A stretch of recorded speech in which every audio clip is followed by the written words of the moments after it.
कतिया से ठुरा रे महेश। कहा हो गए भाऊ? अरे एक दर्जन अंडा नहीं यार में 30 रुपया की। 30 रुपए का एक दर्जन, 15 ठंडा। हाँ राइट। ठीक है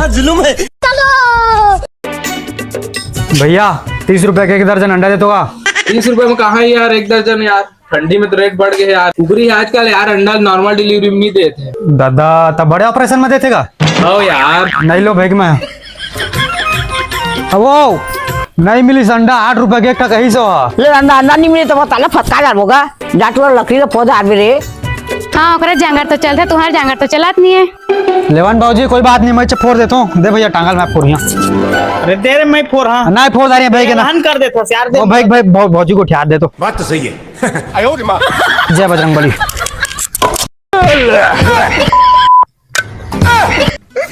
दादी अंडा जुगाड़ हो गए भाऊ।